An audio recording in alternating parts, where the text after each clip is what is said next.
லௌதேத்தூர் இயேசுஸ் கிறிஸ்துஸ். இயேசு கிறிஸ்துவுக்கு புகழ். தமிழ் கூறும் நல்லுலகில் வாழும் அனைத்து அன்புள்ளங்களுக்கும் வத்திக்கான் வானொலியின் வணக்கம். இறைவன் உங்கள் உள்ளத்தையும் இல்லத்தையும் தன் அன்பாலும் அருளாலும் அமைதியாலும் இன்றும் என்றும் நிரப்புவாராக.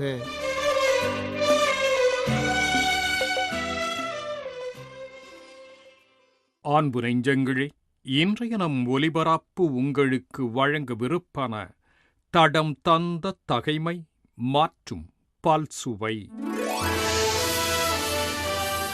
தடம் தந்த தகைமை, தாழ்த்துவோர் உயர்த்தப் பெறுவர். தம்மைத்தாமே உயர்த்துவோர் யாவரும் தாழ்த்தப் பெறுவர், தம்மைத்தாமே தாழ்த்துவோர் உயர்த்தப் பெறுவர் என்றார் இயேசு. நான் இன்னார் என்பதால் எனக்கு முன்னிலையும் முன்னுரிமையும் முதல் இருக்கையும் கொடுக்க வேண்டுமென நடந்து கொள்வது ஒருவித மதிப்பு யாசிப்பு. அது மனநிலை பாதிப்பும் கூட. அந்த மனப்பாங்கு இயேசுவின் சீடத்துவத்திற்கு இடரலானது. தம்மை தாழ்த்துவதிலும் பின்னிறுத்துவதிலும் இறை இயல்பு முன்னிறுத்தப்படுவதோடு அந்த இறைவனே நம்மை முன்னிறுத்துவார் என்ற நற்பார்வைதான் இயேசு கற்றுத் தருகின்றார். அவ்வாறு தாழ்த்திக் கொள்பவரை கோழை எனக் கருதுபவர் இயேசுவை புரியாதவரே. தாழ்ச்சி மகிழ்ச்சியின் அடித்தளம். இறைவா, உம்மைப் போல் மனத்தாழ்மையில் பின்வாங்காத நல் உணர்வை தாரும்.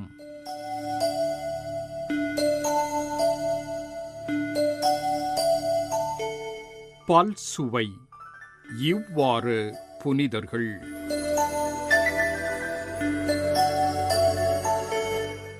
மார்ச் 3 புனிதர் இக்னேசியா வெர்செரி. 1801 வட இத்தாலியின் லொம்பார்டியா மாவட்டத்தின் பெர்கமோ நகரில் பிறந்த புனிதர் இக்னேசியா வெர்செரி இத்தாலிய பெனடிக்டன் சபையின் அருட்சகோதரியும் இயேசுவின் திரு இதயத்தின் புதல்வியர் எனும் துறவு சபையை நிறுவியவரும் ஆவார். இதன் உறுப்பினர்கள் கற்பு, எளிமை, கீழ்ப்படிதல் ஆகியவற்றிற்காக பொது உறுதிப்பாடுகளை எடுத்துக்கொண்டவர்கள்.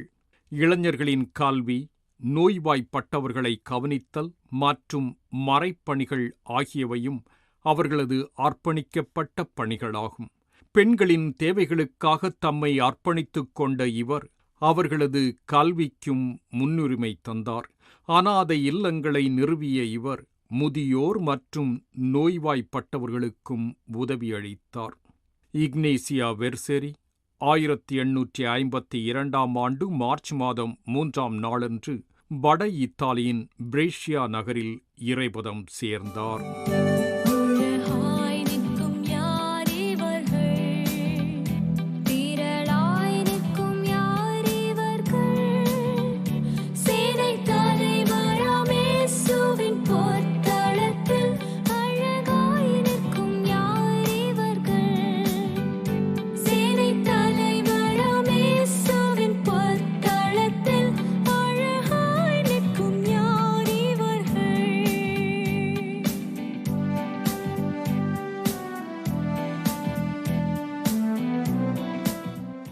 மார்ச் 3 புனிதர் கேத்தரின் ட்ரெக்சல்.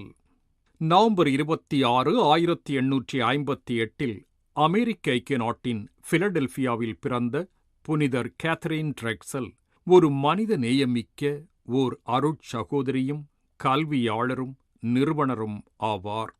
பெரிய பணக்கார குடும்பத்தில் பிறந்த இவர் அமெரிக்க ஐக்கிய நாட்டு பூர்வீக குடிமக்களின் அவல நிலை கண்டு அவர்கள் பால் பற்றுதல் கொண்டவராக செயல்பட்டார். பூர்வீக இன மக்களுக்கான தமது முறையான உதவிகளை ஆரம்பித்தார்.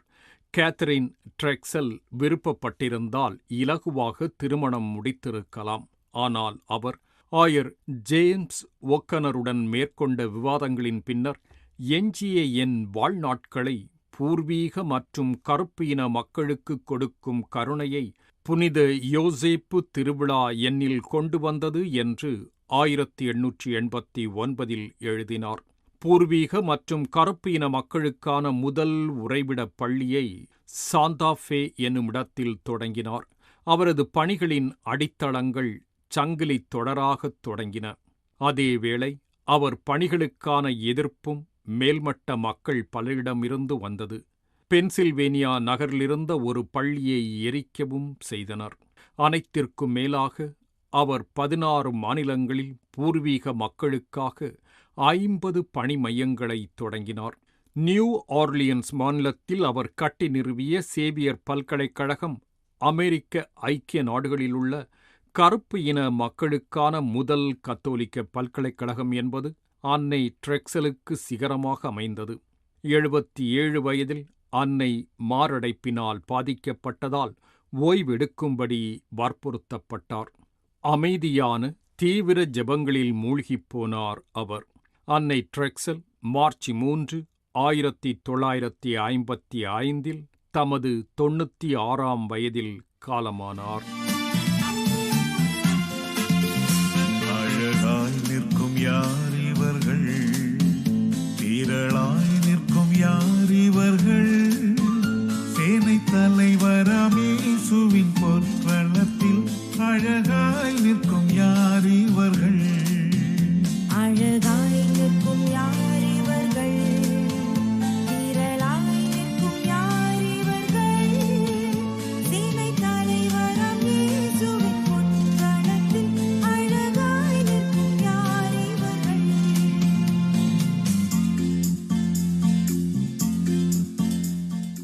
மார்ச் 4 புனிதர் கசிமீர். 1458 பிறந்த புனிதர் கசிமீர் போலந்து நாட்டின் இளவரசரும் லிதுவேனியா பிரபுவும் ஆவார். இவர் போலந்து அரசருக்கும் ஹங்கேரியின் அரசியான எலிசபெத் ஹெப்ஸ்பர்க்குக்கும் பிறந்தவர். 1471ஆம் ஆண்டு இவரது மூத்த சகோதரர் விளாடிஸ்லாஸ் பொஹேமியா அரசராக தேர்வு செய்யப்பட்டார். அவரது மூத்த சகோதரர் 2ஆம் விளாடிஸ்லாஸ் பொஹேமிய நாட்டை ஆள கஸ்மீர், போலந்து மற்றும் லிதுவேனியா நாடுகளின் வெளிப்படையான வாரிசானார்.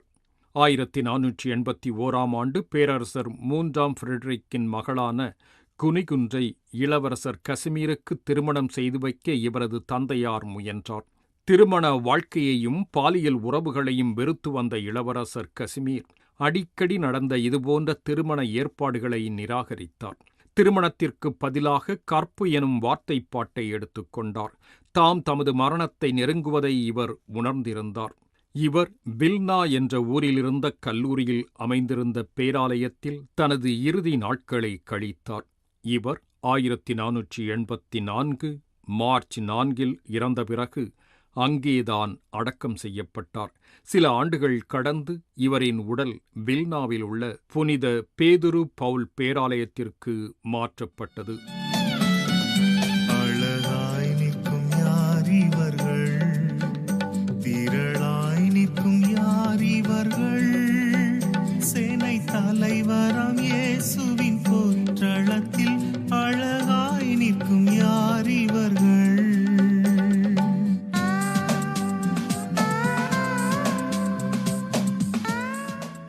மார்ச் 5 புனிதர் சிலுவையின் ஜான் ஜோசப். ஆகஸ்ட் 15, 1654 இத்தாலியில் பிறந்த கார்லோ கயத்தானோ கலோசீர்த்தோ எனும் இயற்பெயர் கொண்ட புனிதர் சிலுவையின் ஜான் ஜோசப் ஒரு இத்தாலி நாட்டு அருள்பணியாளர். இவர் பிரான்சிஸ்கன் இளம் துறவியர் சபையின் உறுப்பினர். புதுமைகள் செய்வதிலும் எளிய வாழ்க்கையாலும் பிரசித்தி பெற்ற இவர் துறவற புகுநிலையினரின் தலைவராக நியமனம் செய்யப்பட்டார். இவர் தமது பிறப்பிடமான இஸ்கியா தீவின் பாதுகாவலராவார். 1674ஆம் ஆண்டு இவர் அருள்பணியாளராக அருள்பொழிவு பெற்றார். இவரது கீழ்ப்படிதலும் தாழ்ச்சியும் இவருக்கு பல பதவிகளை பெற்றுத் தந்தது. துறவுமட தலைவராக இருப்பினும் அவர் சமையலறையில் உதவிகளோ பணிகளோ செய்வதிலும், விறகு கொண்டு வருவதிலும், துறவியரின் தேவைகளுக்கு தண்ணீர் கொண்டு வருவதிலும் தயக்கம் காட்டியதில்லை. மாறாக அனைத்து பணிகளையும் செய்தார். இவர் மார்ச் 5, 1739ஆம் ஆண்டு தன் 84ஆம் வயதில் இறைபதம் சேர்ந்தார். அழகாய் நிற்கும் யார் இவர்கள், திரளாய் நிற்கும் யார் இவர்கள், சேனை தலைவராம் இயேசுவின் போர்த்தலத்தில் அழகாய்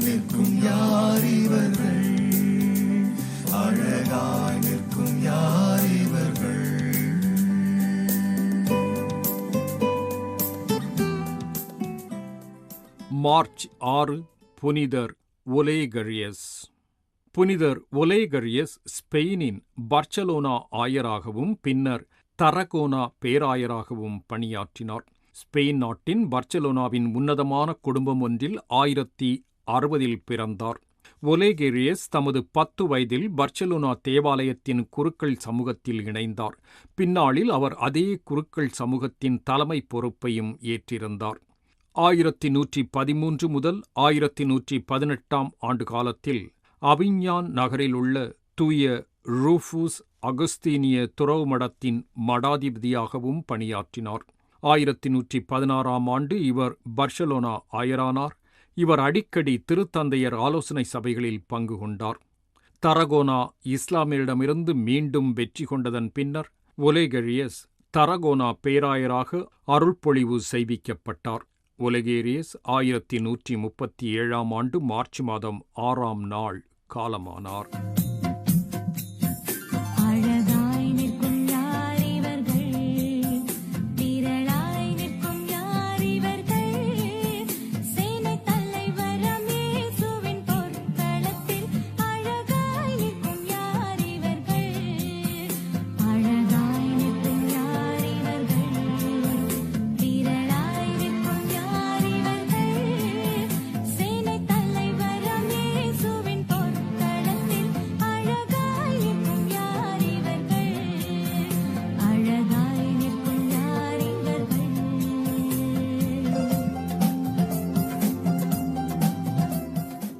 மார்ச் 6 புனிதர் கொலேட்.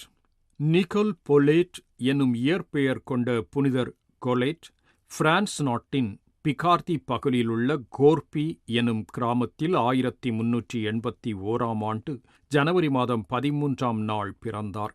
இவரது பெற்றோர் முதிர் வயது வரை குழந்தை பாக்கியமின்றி இருந்ததாகவும் பின்னர் அவர்கள் புனிதர் நிக்கோலஸை நோக்கி குழந்தை பேறு வேண்டி ஜெபித்ததால் அவர்களது 60வது வயதில் பிறந்த பெண் குழந்தைக்கு புனிதர் நிக்கோலஸுக்கு நன்றி கூறுவதற்காக நிக்கோல் என பெயரிட்டதாகவும் அவரது பெற்றோர் அவரை அன்புடன் நிக்கோலட் என்று அழைத்ததாகவும் பின்னர் அந்த பெயராலேயே அவர் அறியப்பட்டதாகவும் அவரது சமகால வாழ்க்கை வரலாற்றாசிரியர்கள் கூறுகின்றனர்.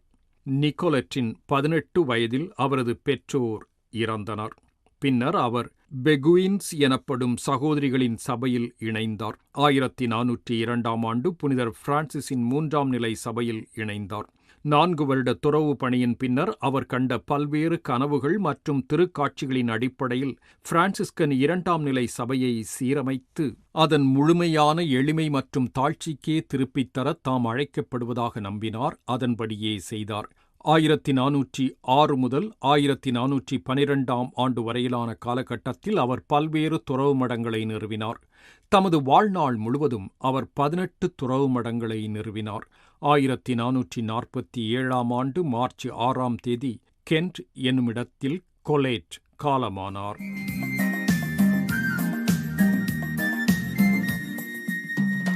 அழகாய் நிற்கும் யார் இவர்கள், திரளாய் நிற்கும் யார் இவர்கள், சேனை தலைவராம் இயேசுவின் போர்த்தளத்தில் அழகாய் நிற்கும் யார் இவர்கள், சேனை தலைவராம் இயேசுவின் போர்த்தளத்தில் அழகாய் நிற்கும் யார் இவர்கள்.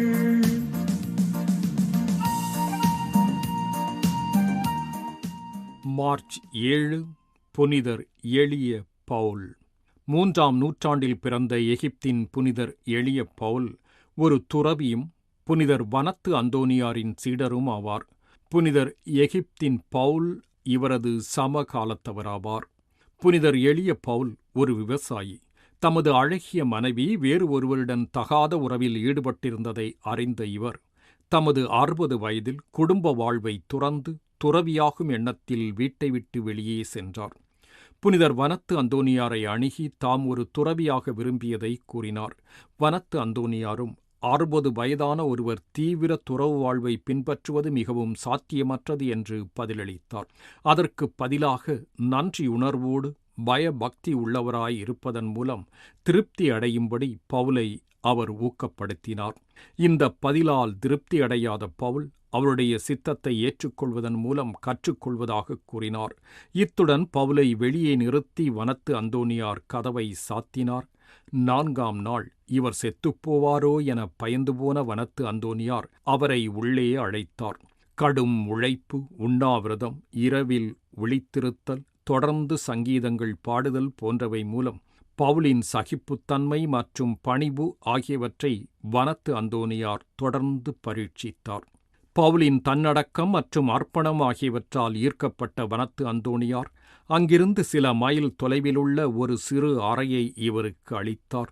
இவர் 339ஆம் ஆண்டு தனது சொந்த நாடான எகிப்தில் இறைபதம் சேர்ந்தார். தனிமாயிரும் வறுமையிலும் லாசரு போன்று நின்றவர்கள், யாசித்தாலும் போஷித்தாலும் விசுவாசத்தை காத்தவர்கள், அழகாய் நிற்கும் யார் இவர்கள். மார்ச் 7 புனிதர்கள் பெர்பெச்சுவா மற்றும் ஃபெலிசிட்டி.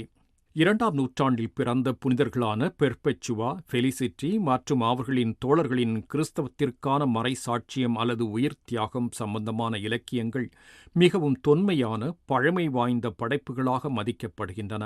இவ்விலக்கிய படைப்புகள் லத்தீன் மற்றும் கிரேக்க மொழிகளில் உள்ளன. விபியா பெர்பெச்சுவா சுமார் 22 வயதுடைய அழகிய, நன்கு கற்றறிந்த, உயர் குடியினைச் சார்ந்த, திருமணமான ஒரு கைக்குழந்தையின் இளம் தாயாவார். பெர்பெச்சுவாவின் தாயார் ஒரு கிறிஸ்தவராவார். ஆனால் அவரது தந்தையோ புறவினத்தார் கடவுளை நம்பியவர். அவரது தந்தை தொடர்ந்து அவரை கிறிஸ்துவ விசுவாசத்தை விட்டுவிடும்படி வலியுறுத்திக் கொண்டே இருந்தார். ஆனால் பெர்பெச்சுவா அதற்கு மறுப்பு தெரிவித்துக் கொண்டே இருந்தார். அடங்கா கோபமுற்ற அவரது தந்தை பெர்பெச்சுவாவை அவரது 22ஆம் வயதில் பிடித்து சிறையில் அடைத்தார். சிறைச்சாலையின் எண்ணற்ற துன்புறுத்தல்களின் பின்னரும் அவரும் அவரின் பணியாளரும் கிறிஸ்துவ விசுவாசத்தினை கைவிட மறுத்துவிட்டனர். பெர்பெச்சுவா, ஃபெலிசித்தா இருவரும் ஆப்பிரிக்காவின் கார்த்தேஜ் நகரில் பேரரசன் செப்டிமியஸ் செவேரஸ் என்பவரது பிறந்தநாள் விழா கொண்டாட்டங்களின் போது 203ஆம் ஆண்டு இராணுவ விளையாட்டு மைதானத்தில் தலை துண்டிக்கப்பட்டு மறை சாட்சிகளாக கொல்லப்பட்டனர். இவர்களுடன் கொல்லப்பட்ட அடிமைகளான 3 மிருகங்களுக்கு இரையாக்கப்பட்டனர். இவர்களின் மரணத்தின் சில நாட்களுக்கு முன்னர்தான் ஃபெலிசித்தா ஒரு பெண் குழந்தைக்கு தாயானார். அன்பே என் அன்பே, என்னை காக்கும் அன்பே, அன்பே என் அன்பே, என்னை காக்கும் அன்பே, என்னென்பேன் உன் அன்பையே. நான் எங்கு சென்றாலுமே என்னை தோளில் சுமந்து தினந்தோறும் நடந்து, என்னை தோளில் சுமந்து தினந்தோறும் நடந்து துணையாகும் அன்பல்லவா. அன்பே என் அன்பே.